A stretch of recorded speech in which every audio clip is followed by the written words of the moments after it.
अस्सलाम वालेकुम, welcome back to my channel. आज जो टॉपिक हम शुरू करने जा रहे हैं दैट इज़ रिसर्च मेथड्स। अब हम पूरी कोशिश करेंगे कि इसको एक ही वीडियो में मुकम्मल करें, बट अगर नहीं हुआ तो हम इसको 2 पार्ट्स में डिवाइड करेंगे। So let's get started. So पहले हम डिफ़ाइन कर लेते हैं व्हाट इज़ रिसर्च। तो रिसर्च का मतलब क्या होता है? So research is a systematic way of finding some knowledge or data, collecting any data, in depth data। तो हम जब भी कोई जो इन डेप्थ नॉलेज होती है किसी चीज़ के बारे में, किसी टॉपिक के बारे में, जब हम उसको सिस्टमेटिक तरीके से, ऑर्गेनाइज तरीके से अरेंज करते हैं उस डेटा को, तो हम उसको क्या कहते हैं? रिसर्च कहते हैं। So now what does research methods mean? तो रिसर्च मेथड्स का मतलब होता है कि कौन से मेथड्स होंगे जिसके थ्रू हमने वो रिसर्च जो है कंडक्ट करनी है। तो इसका बेसिक मतलब क्या है कि हमने एक रिसर्च कंडक्ट करनी है, उसके जो मेथड्स हैं, जो तरीके हैं, उसको अप्लाई करके हम एक एट द एंड रिसर्च या कोई कंक्लूजन निकालेंगे। सो रिसर्च मेथड साइकोलॉजी में क्यों ज़रूरी है? तो साइकोलॉजी में, जैसा कि हमें पता है, psychology is a scientific field. तो इसमें हमें बहुत सारी नॉलेज और बहुत सारे डेटा को कलेक्ट करना होता है किसी कंक्लूजन तक पहुंचने के लिए। एक्सपेरिमेंट्स कंडक्ट करने पड़ते हैं बिहेवियर और मेंटल प्रोसेस को समझने के लिए, और बाकी सारी चीज़ों को और डेटा को कलेक्ट गैदर करने के लिए। तो उन सब चीज़ों के लिए हमें क्या चाहिए? रिसर्च होना ज़रूरी है। कोई रिसर्च कंडक्ट करेंगे, कभी हम देखेंगे कि अच्छा किसी स्टूडेंट का जो मेमोरी है, उस स्टूडेंट की मेमोरी है, उसका नींद पे क्या इफ़ेक्ट है, उसकी नींद का उस पे क्या इफ़ेक्ट है, या फिर जो एकेडमिक ईयर हैं, वो जो हमारी पढ़ाई के जो भी साल हैं, वो हमारी मेंटल हेल्थ पे कैसे इफ़ेक्ट करते हैं। या फिर अगर किसी को कोई डिसऑर्डर है, मेंटल डिसऑर्डर है, जैसे बाइपोलर हो गया, या जो भी कोई डिप्रेशन या फिर एंग्जाइटी के हो की प्रॉब्लम्स हो गई, तो इन सब की चीज़ों को, डायमेंशिया वगैरह, ये सब चीज़ें हम किसके थ्रू कंडक्ट करेंगे? ये डेटा या इन्फॉर्मेशन रिसर्चेस के थ्रू करेंगे। इसीलिए हमने बहुत सी रिसर्चेस करनी होती है अपने एकेडमिक ईयर्स में, जो जो हम बीएससी के 4 साल पूरे करते हैं। इसमें बहुत सारी हम रिसर्चेस कंडक्ट करते हैं, बार बार सर्वेस करने पड़ते हैं, हमें बार बार रिसर्चेस के प्रोसेस के थ्रू जाना पड़ता है। इसीलिए स्टेट्स हमें पढ़ना ज़रूरी होता है, स्टेटिस्टिक्स उसलिए पढ़ना ज़रूरी होता है। So these are the main reason, some of the reason जिसके लिए हमें साइकोलॉजी में रिसर्च मेथड पढ़ना ज़रूरी है। सो तो हमने देख लिया कि इस what is research method and इसकी इंपॉर्टेंस क्या है, क्यों हमें इसको साइकोलॉजी में चाहिए। अब देखते हैं what are the types of research methods. Research method के टाइप्स क्या क्या हैं? सो पहला है दैट इज़ डिस्क्रिप्टिव मेथड, दूसरा है correlational method, and third is experimental method. अब जो हमारा डिस्क्रिप्टिव रिसर्च मेथड होता है, that aims to describe behaviour without necessarily determining cause and effect. यानी कि किसी भी हमने बिहेवियर को जो है उसको डिस्क्राइब करना हो कि इंसान का कोई इंडिविजुअल है, उसका बिहेवियर किस किस्म का है, या फिर उसकी जो ओवरऑल जो लाइफ है उस पे क्या क्या चीज़ें हैं, उसकी क्या मेंटल इफ़ेक्ट पे क्या चीज़ें इफ़ेक्ट कर रही हैं, या फिर उसका जो एकेडमिक जो पढ़ाई और सब चीज़ें हैं, या फिर उसका एनवायरनमेंट है, उसकी अपब्रिंगिंग है, ये सब जो बिहेवियर्स हैं, जब हमें इन सबको डिस्क्राइब करना हो तो हम क्या करते हैं? डिस्क्रिप्टिव मेथड यूज़ करते हैं रिसर्च का। अब इसमें हमने ये नहीं देखना होता कि अच्छा काज और इफ़ेक्ट, मतलब कि एक वेरिएबल का दूसरे पे क्या इफ़ेक्ट हो रहा है। अगर हमने देखना है कि अच्छा नींद का इंसान की पढ़ाई पे क्या इफ़ेक्ट हो रहा है, तो ये सब हम चीज़ें डिस्क्रिप्टिव रिसर्च मेथड में फोकस नहीं करते। हम इस पे सिर्फ और सिर्फ बिहेवियर को डिस्क्राइब करने का मेथड ढूंढ रहे होते हैं। अब जैसे कि एग्जांपल पे देख लेते हैं, पहला ऑब्जर्वेशनल स्टडीज़। अब इसमें डिस्क्रिप्टिव के भी 3 जो है टाइप्स हैं। पहला है ऑब्जर्वेशनल स्टडीज़, दूसरा case studies, and third is surveys. तो हम इसमें ही देख लें कि ऑब्जर्वेशनल स्टडीज़ में क्या करते हैं हम, कि कभी नेचुरल इन्वायरमेंट होगा, कभी लेब्स में हम जाके कोई अननेचुरल सेटिंग बनाते हैं, और फिर जब हम किसी को भी ऑब्ज़र्व कर रहे हो कि अच्छा कोई इंडिविजुअल लिया हमने उसके बिहेवियर को ऑब्ज़र्व करना है, तो पहला तो ये डिस्क्रिप्टिव मेथड है कि हमने कोई उसका कॉज और इफ़ेक्ट चीज़ों को फोकस नहीं किया। हमने उसमें बहुत सारा कोई डेटा कलेक्ट करने के लिए कोई इंस्ट्रूमेंट्स या सब चीज़ें इस्तेमाल नहीं किया। हमने सिर्फ सिंपली उसको ऑब्ज़र्व किया कि अच्छा इसका बिहेवियर कैसा है। अगर ये स्टूडेंट है, इसकी पढ़ाई में अगर किसी की पढ़ाई में कोई इफ़ेक्ट हो रहा है, तो उस पे कौन कौन से जो है उसके माहौल के इन्फ्लुएंसेस हो सकते हैं। उसकी फैमिली बैकग्राउंड को देख लेंगे, उसका एनवायरनमेंट, उसका पीयर जो ग्रुप है उस सब चीज़ों को अगर हमने फोकस करना है, समझना है, तो हम उसमें क्या यूज़ करेंगे, ऑब्जर्वेशनल स्टडीज़।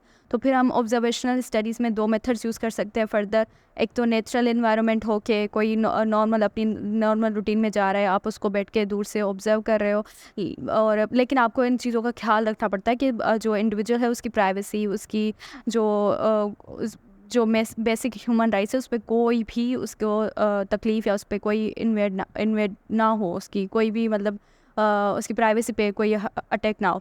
सही है। तो दूसरा है कि अगर लेबॉरेटरी में, अगर लैब में होगा तो जाहिर सी बात है कि जो हमारा इंडिविजुअल है उसका अपना उसकी रजामंदी होगी, तभी तो लैब तक वो आया है। उसको अननेचुरल इन्वायरमेंट में बैठा के बहुत सारे काफ़ी सारी चीज़ें जो एक्सपेरिमेंट्स कंडक्ट करने के बाद हम उसके बिहेवियर को ऑब्जर्व करेंगे। तो ये 2 चीज़ें आ जाती है ऑब्जर्वेशनल में कि नेचुरल और लैब इन्वायरमेंट हो या अननेचुरल इन्वायरमेंट हो, उसमें आप किसी को ऑब्जर्व कर रहे हो। जैसे कि अगर हम देख लें कि कोई बच्चा है वो पार्क में खेल रहा है, तो हम उसकी जो एक्टिविटीज़ हैं उसको ऑब्जर्व कर रहे हैं, तो ये क्या हो गया कि ये ऑब्जर्वेशनल स्टडीज़ में आ जाता है। ये रिसर्च का जो मेथड है that is observational method.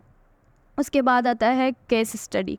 Case study more likely being on a long research, कि जब हम केस स्टडी कंडक्ट कर रहे होते हैं तो हम फोकस करते हैं कि ये काफ़ी लाइफ स्पेन पे चलता है। जैसे कि अगर किसी का चाइल्डहुड हो गया, फिर उसकी एडोलेसेंस, फिर आ जाता है एडल्टहुड, तो मतलब डिफरेंट स्टेजेस पे जाके उसको देखा जाता है कि अच्छा ये बचपन में इसका क्या क्या क्या चीज़ें थी, क्या क्या इन्फ्लुएंसेस थे, क्या दोस्त थे, क्या घर का इन्वायरमेंट था, और क्या वैसे ही इन्वायरमेंट था। तो इन सब चीज़ों को फोकस करके फिर हम देखते हैं अच्छा एडोलेसेंस में क्या क्या चीज़ें हुई, उसकी मेंटल हेल्थ, उसकी फैमिली, उसके दोस्त, ये सब चीज़ें फिर से आ जाती हैं, और फिर जाके एडल्टहुड में मतलब ये पूरा प्रोसेस चलता है लाइफ स्पेन पे, कि आप किसी की पूरी लाइफ को एज अ केस स्टडी लेते हो, उसको समझते हो कि अच्छा इसकी पूरी लाइफ में क्या क्या चीज़ें हो रही हैं, क्या क्या इन्फ्लुएंसेस है जिसने इसको आज वाले जो स्टेज है उस पर खड़ा किया है। तो अगर किसी का अब केस स्टडी में, अगर जैसे हम कोई डिसऑर्डर पे स्टडी कर रहे हैं, जैसे बाइपोलर हो गया या फिर कोई और साइकोलॉजिकल डिसऑर्डर हो गया, तो हम उस पर जो इंडिविजुअल है या फिर जो पेशेंट है उसकी पूरी केस स्टडी लेते हैं कि अच्छा इसका बचपन, फिर उसकी जो हाई स्कूल वाली एज आ गई, फिर उसकी एडोलेसेंस, फिर एडल्टहुड। तो मतलब ये सारी जो है आप उसकी लाइफ को स्टडी करते हो, इसको हम कहते हैं केस स्टडी।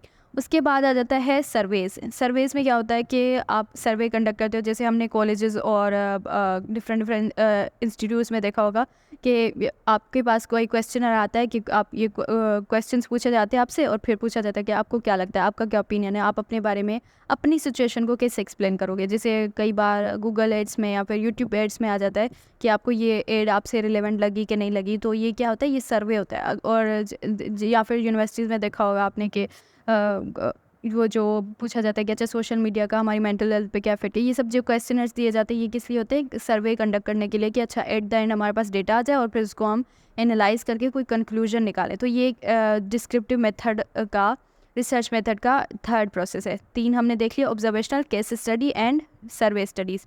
उसके बाद जो सेकंड मेथड है रिसर्च मेथड का, दैट इज़ कोरिलेशनल रिसर्च।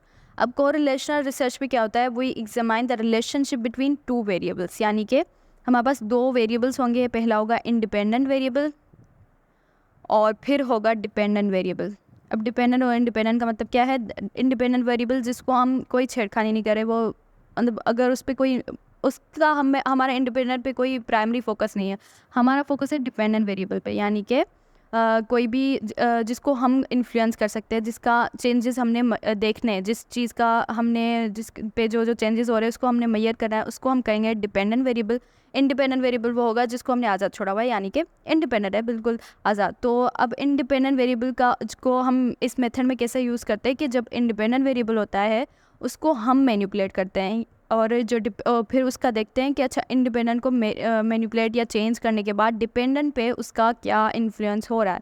अब इसको हम एग्जांपल के साथ देखें तो जैसे पहले एग्जांपल लिया कि स्टूडेंट है, उसकी हम देखते हैं कि स्लीप जो है, उसकी नींद जो है, उसका उसकी स्टडीज़ पे क्या इफ़ेक्ट है। अगर एक स्टूडेंट है जो 8 घंटे की नींद लेता है और दूसरा स्टूडेंट है जो 4 या 2 घंटे की नींद लेता है, तो हम देखेंगे कि अच्छा इसकी एकेडमिक्स में, इसकी पूरी प्रोडक्टिविटी पे इसका क्या इन्फ्लुएंस हो रहा है। अब जो यहाँ पे स्लीप है that is our independent variable, कि हमारा स्लीप पे प्राइमरी फोकस नहीं है, हमारा उसकी एकेडमिक परफॉर्मेंस पे फोकस है। स्टूडेंट की एकेडमिक परफॉर्मेंस हमारी प्राइमरी फोकस है। सो इसलिए हम जो एकेडमिक जो हमारी आगे that is dependent variable.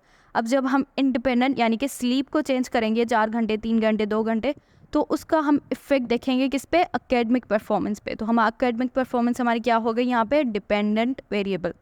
So this is the main method of correlational research, जिसमें हम 2 वेरिएबल्स यानी कि इंडिपेंडेंट और डिपेंडेंट वेरिएबल, इनको आपस में रिलेशनशिप देखते हैं कि अच्छा एक को बदलने से दूसरे पे कोई इफ़ेक्ट हो रहा है कि नहीं हो रहा। अगर एक बढ़ रही है तो क्या दूसरी कम हो रही है, या फिर दोनों का कोई रिलेशन है कि नहीं है, या फिर वो सारी चीज़ों को हम किस में देखते हैं, कोरिलेशनल रिसर्च में देखते हैं। अब कोरिलेशनल रिसर्च के भी 3 मेथड्स हैं। पहला पॉजिटिव कोरिलेशन, 3 टाइप्स हैं basically, positive correlation, negative correlation and then we have zero correlation. So positive correlation में क्या होता है कि जो हमारे दोनों वेरिएबल्स हैं वो या तो बढ़ेंगे या तो दोनों वेरिएबल्स घटेंगे। इंक्रीजिंग ऑर्डर में होंगे दोनों वेरिएबल्स या डिक्रीजिंग में। जैसा कि हम देख रहे हैं कि जो हमारा सोशल मीडिया है, अगर हम रिसर्च कंडक्ट करें कि सोशल मीडिया का हमारी मेंटल हेल्थ पे क्या इफ़ेक्ट है, तो ऐसा रिसर्चेस में देखा गया है कि जब हम जितना सोशल मीडिया का ज़्यादा यूजेज जो इंडिविजुअल ले रहे हैं, जो जितनी ज़्यादा कंज्यूम कर रहे हैं सोशल मीडिया को, उतना ही ज़्यादा मेंटल हेल्थ का उनके ऊपर इफ़ेक्ट है। यानी कि अब ये यहाँ पे क्या आ गया, पॉजिटिव रिलेशन आ गया कि यानी जितना सोशल मीडिया यूजेज बढ़ रहा है उतना ही मेंटल इश्यूज़ भी बढ़ रहे हैं, जितने फिर चाहे वो डिप्रेशन हो, एंग्जाइटी हो, या फिर काफ़ी सारे मेंटल प्रॉब्लम्स, कंपैरिजन आ गया जिसकी वजह से हमें एंग्जाइटी होती है या फिर डिप्रेशन होता है कि आगे वाला मुझसे आगे निकल गया। ये सब चीज़ें क्या है, ये है सोशल मीडिया के इन्फ्लुएंसेस हमारी मेंटल हेल्थ पे। तो दोनों के जैसे ही सोशल मीडिया का कंजम्पशन बढ़ रहा है, जितनी हम सोशल मीडिया यूज़ कर रहे हैं उतना ही हमारी मेंटल हेल्थ पे इफ़ेक्ट हो रहा है। तो ये क्या है, पॉजिटिव कोरिलेशन। इसका उल्टा भी है कि यानी कि अगर दूसरे को एक वेरिएबल को कम किया जाए तो दूसरा जो डिपेंडेंट वेरिएबल है उसका भी जो आउटपुट है वो कम होगा, डिक्रीजिंग ऑर्डर में होगा।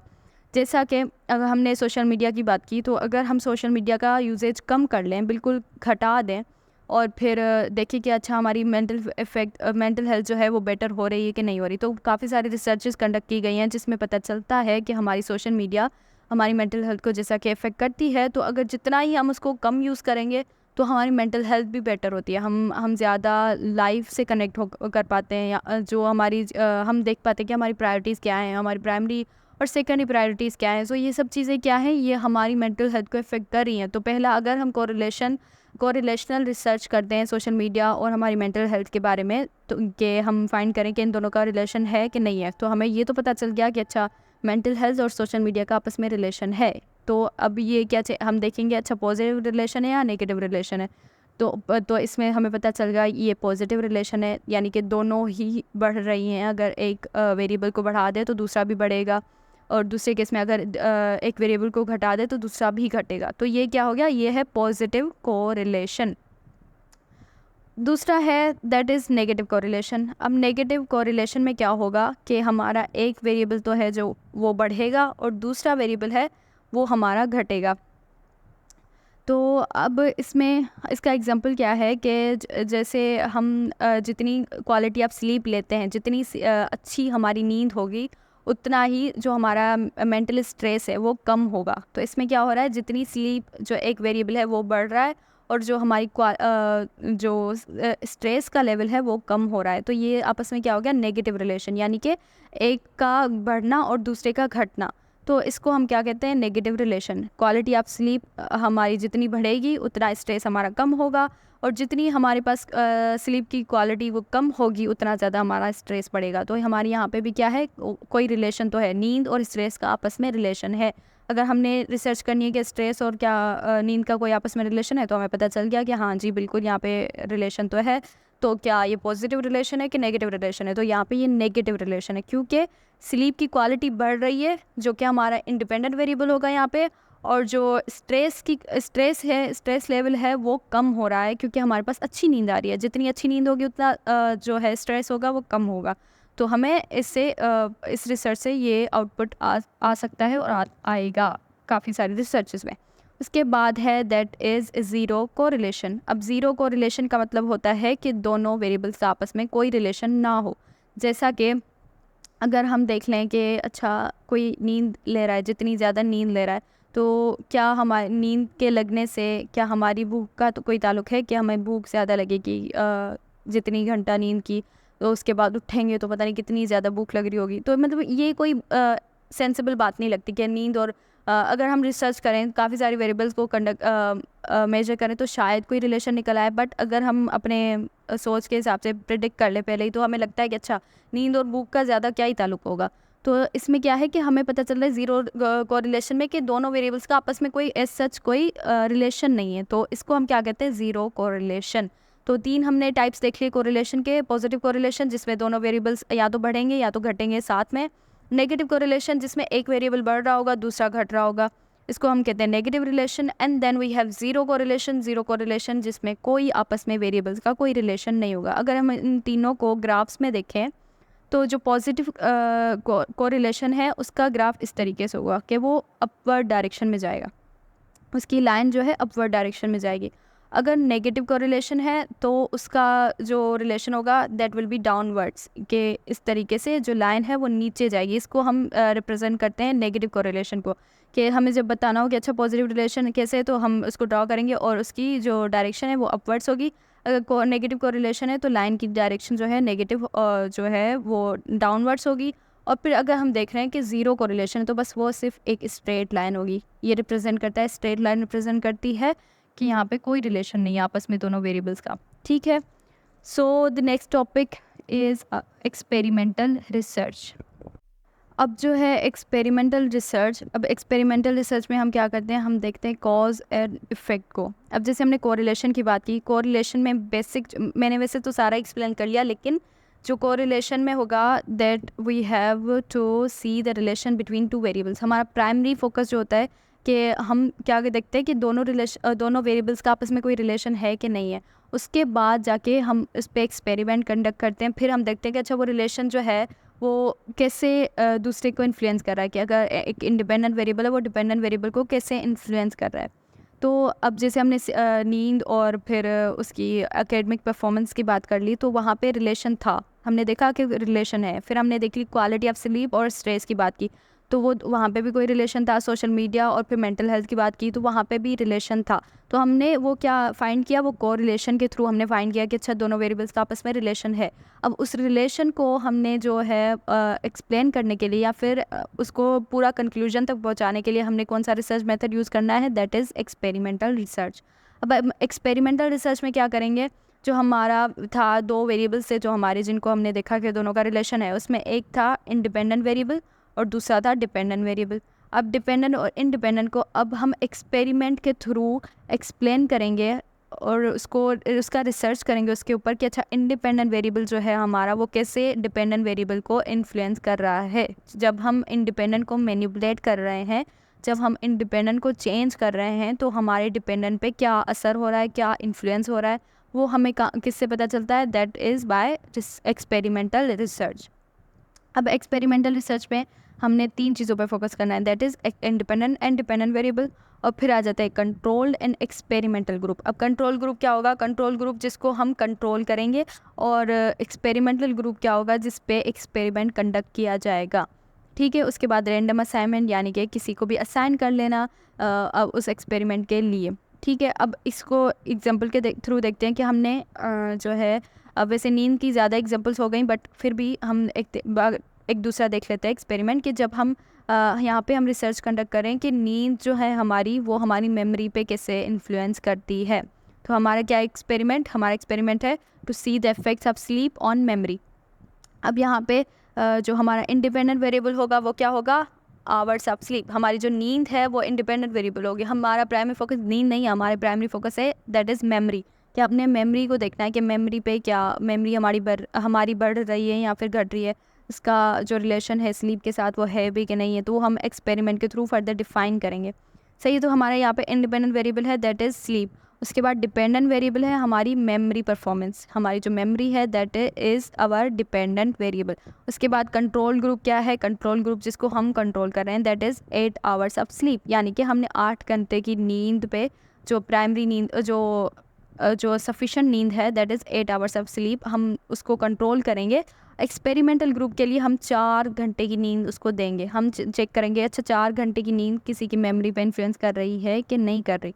तो ये क्या हो गया हमारा, ये 4 जो है स्टेप्स हैं जिसमें हम एक्सपेरिमेंटल रिसर्च कंडक्ट करेंगे, independent, dependent, control group and experimental group.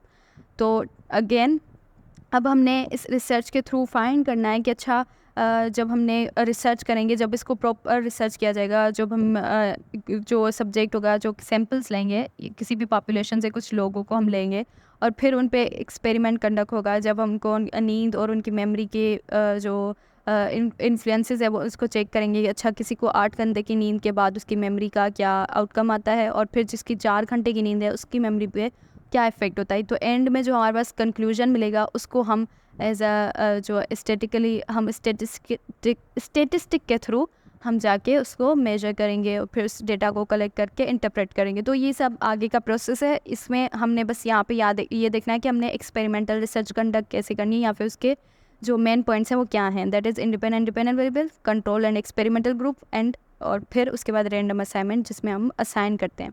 ठीक, अब जो किसी भी रिसर्च को कंडक्ट करने के जो की कॉन्सेप्ट्स होते हैं जिनको हमने टेक्निक्स को फॉलो करना होता है किसी भी रिसर्च को कंडक्ट करने से पहले, that is firstly to form a hypothesis, to give operational definitions and sampling method.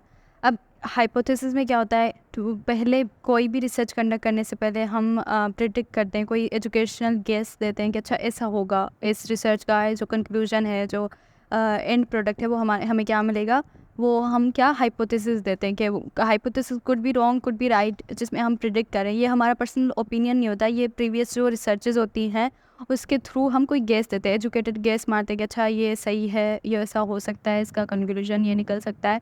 तो एट द एंड हमारा जो प्रिडिक्शन होगी वो सही भी हो सकती है, गलत भी हो सकती है। तो इसी तरीके से हाइपोथेसिस गलत भी हो सकता है, सही भी हो सकता है।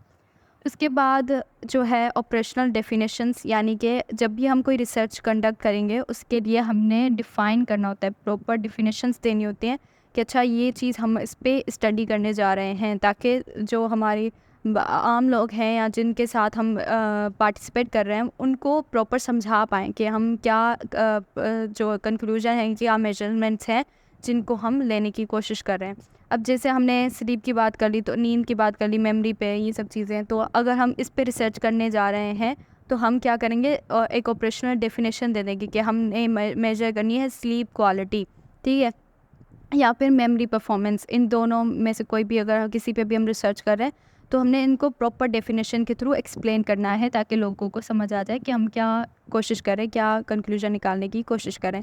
उसके बाद है सैम्पलिंग मेथड, यानी कि हम जो लोग हैं उनको चूज़ करते हैं जो जिन पे हमने रिसर्च कंडक्ट करनी है। अगर हमने किसी के बिहेवियर को स्टडी करना है, कोई मेंटल प्रोसेस समझने की कोशिश करनी है या फिर कोई डिसऑर्डर देखना है, तो वहाँ पे हमें सैम्पल चाहिए होगा। सैम्पल मोस्टली क्या होता है, जो अगर हम साइकोलॉजी में देखें तो वो that sample would be people. तो जो हमारी कोई पॉपुलेशन होगी, पॉपुलेशन किसी भी एरिया की कोई पॉपुलेशन होगी, उसमें से हम छोटा सैम्पल लेंगे और उस सैम्पल पे जाके हमने रिसर्च कंडक्ट करनी है।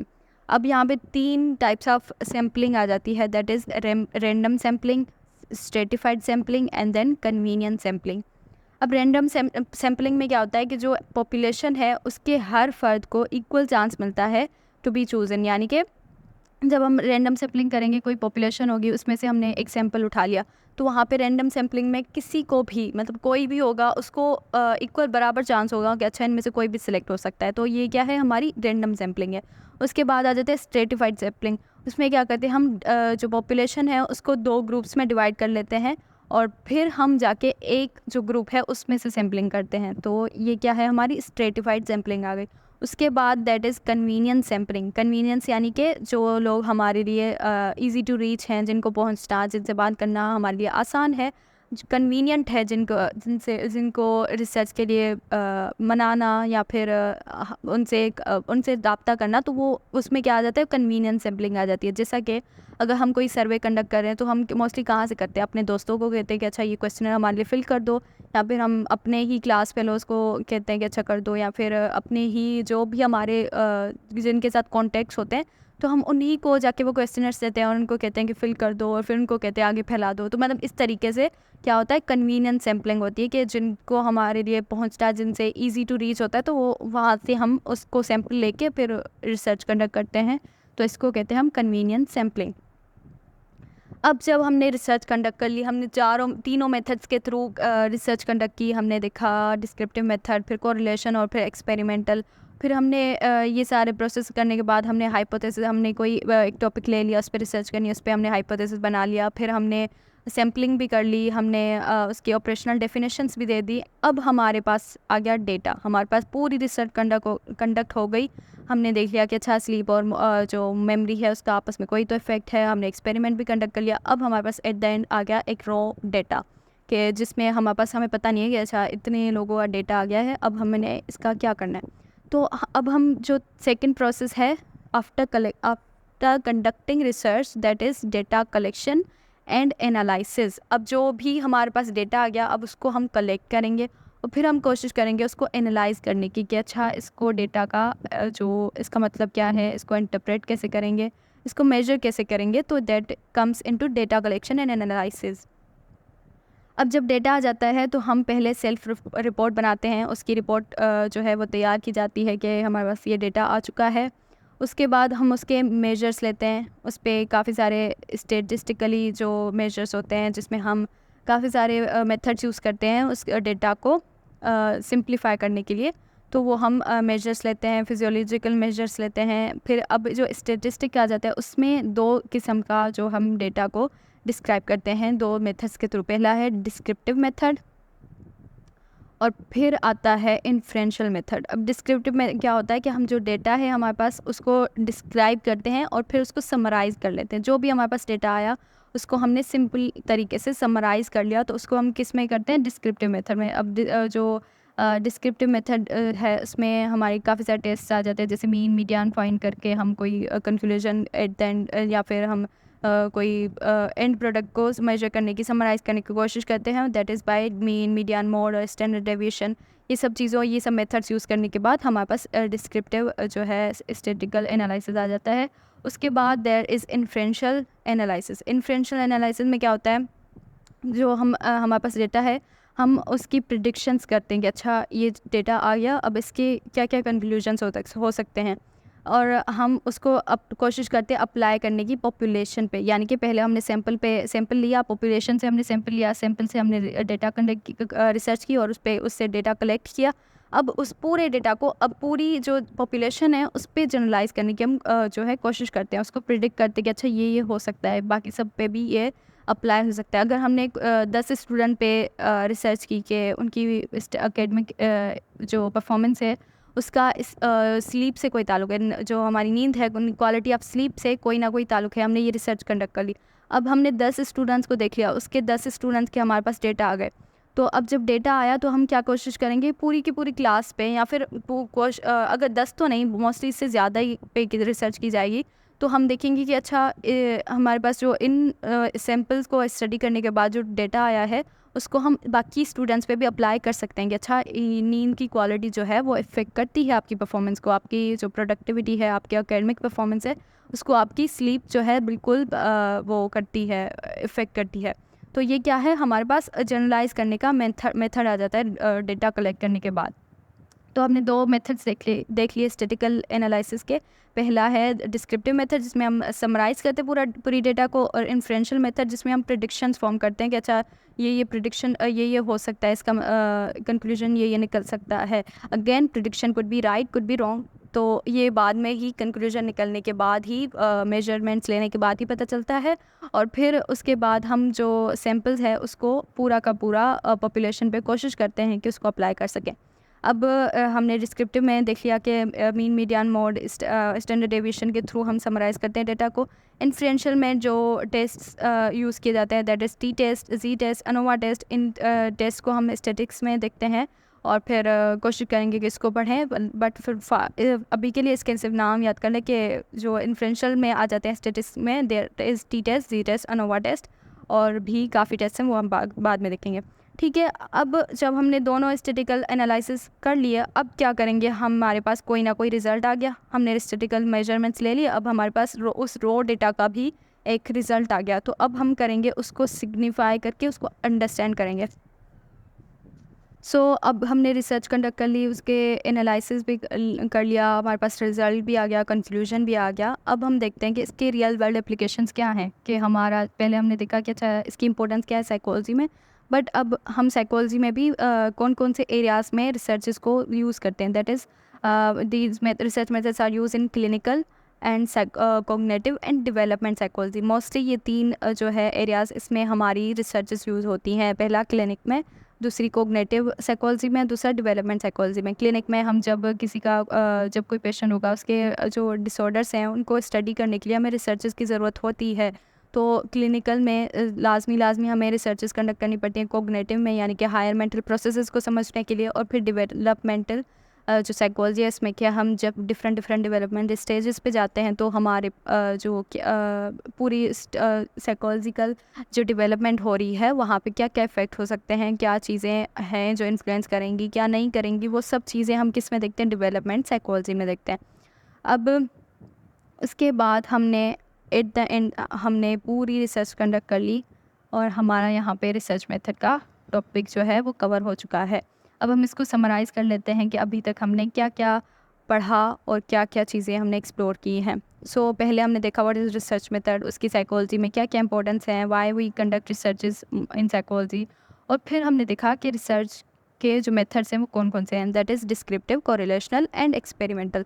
अब डिस्क्रिप्टिव में फर्दर हमने 3 देखे, observational studies, case studies, surveys, और फिर उसमें ऑब्जर्वेशनल में नेचुरल एनवायरनमेंट आ जाता है, केस स्टडी में हम लाइफ स्पेन को स्टडी करते हैं, सर्वेज़ में डिफरेंट क्वेश्चनर्स के थ्रू हम कोई रिसर्च कंडक्ट करते हैं। कोरिलेशन में हमने देखा 2 वेरिएबल्स को आपस में रिलेशन फाइंड करने के लिए हम कोरिलेशनल मेथड यूज़ करते हैं, जिसमें positive, negative and zero correlation आ जाता है। फिर आता है एक्सपेरिमेंटल कोरिलेशन। एक्सपेरिमेंटल में अब जब हमने वेरिएबल्स का रिलेशन फाइंड कर लिया, तो अब हम एक्सपेरिमेंट कंडक्ट करके उस रिलेशन का कॉज एंड इफेक्ट में देखते हैं। अब कॉज एंड इफेक्ट में हमने देखना है कि इंडिपेंडेंट वेरिएबल का डिपेंडेंट वेरिएबल पे क्या इफेक्ट है, और फिर कंट्रोल और एक्सपेरिमेंटल ग्रुप को हम स्टडी करते हैं, उसके थ्रू स्टडी करते हैं। फिर रैंडम असाइनमेंट यानी कि सैम्पलिंग करना। फिर हमारे जो की कॉन्सेप्ट्स और टेक्निक्स है जिन पे हमने फोकस करना है, दैट इज़ हाइपोथेसिस फॉर्मेशन, यानी कि हमने पहले हाइपोथेसिस फॉर्म कर लेना है कि रिसर्च से पहले हम कुछ ना कुछ प्रिडिक्ट करते हैं कैसा हो सकता है। और क्योंकि प्रिडिक्शन करना इसलिए लाजमी होता है ताकि हमें जो डायरेक्शन है वो मिल जाए, रिसर्च की डायरेक्शन मिल जाती है हमें। उसके बाद ऑपरेशनल डेफिनेशंस, यानी कि हमें उसको डिफ़ाइन करना होता है। अपने रिसर्च करने से पहले हमने प्रॉपर डेफिनेशंस देनी होती है कि हमने क्या क्या मेजर करना है, क्यों मेजर करना है, ताकि सबको समझ भी आ सके। और फिर सैम्पलिंग मेथड, यानी कि हम कौन सी पॉपुलेशन में से कौन से लोगों को सैम्पल के तौर पे लेंगे अपनी रिसर्च के लिए। फिर उसमें सैम्पलिंग के टाइप्स आ जाते हैं, random sampling, stratified sampling, convenient sampling. Random में किसी को भी पॉपुलेशन में से सैम्पलिंग के लिए ले लेना। स्ट्रेटिफाइड में 2 ग्रुप्स को डिवाइड करके एक ग्रुप को सैम्पलिंग में ले लेना। और फिर कन्वीनियंट सैम्पलिंग में जो है that is choosing people who are easy to reach, यानी कि जो हमारे लिए आसान है जिन तक पहुंचना, उनको हम सैम्पलिंग के लिए यूज़ करते हैं। फिर आता है डेटा कलेक्शन एंड एनालिसिस। हमारे पास एक्सपेरिमेंट हो गया, हमारे पास डेटा आ गया, अब उस डेटा को एनालाइज और इंटरप्रेट करने का टाइम आ गया। तो यहाँ पे हम पहले रिपोर्ट्स तैयार करते हैं, फिर उसके मेजर्स लेते हैं, बिहेवियरल मेजर्स लेते हैं, फिजियोलॉजिकल मेजर्स लेते हैं, फिर स्टैटिकली हम उसको एनालाइज करते हैं, जिसमें डिस्क्रिप्टिव आ गया। डिस्क्रिप्टिव में हम क्या करते हैं, समराइज़ करते हैं पूरे डेटा को, किसके थ्रू, हम mean, median, mode, standard deviation, ये सब प्रोसेसेस यूज़ करके हम उस डेटा को समराइज़ कर लेते हैं। Then we have inferential method. Inferential में क्या होता है कि हम प्रिडिक्ट करते हैं इस पूरे डेटा की, जो डेटा के मिलने के बाद हम क्या क्या कंक्लूजन प्रिडिक्ट कर सकते हैं वो देखते हैं हम। फिर उस पे पॉपुलेशन पे कैसे अप्लाई करना है वो देखते हैं इन्फ्रेंशियल पे। और फिर इसमें जो टेस्ट यूज़ होते हैं, that is T test, ANOVA test, और फिर जाके हम एट द एंड रिजल्ट को इंटरप्रेट करते हैं और फिर रियल वर्ल्ड एप्लीकेशंस पे अप्लाई करते हैं, जिसमें क्लिनिकल, कॉग्निटिव, डेवलपमेंट साइकोलॉजी आ जाती है। These are one of few examples. उसमें इसके अलावा भी कई जगहों पे हमारी रिसर्चेस इस्तेमाल होती हैं। उसके बाद हमने समराइज़ कर लिया अभी तक जो हमने रिसर्च मेथड पढ़ा था। आई होप आपको पूरा टॉपिक क्लियर हो गया हो। अगर फिर भी कोई कन्फ्यूजन है, कोई प्रॉब्लम है, यू कैन डेफिनेटली आस्क। तो अभी के लिए इतना ही। Thank you so much. अल्लाह हाफ़िज़।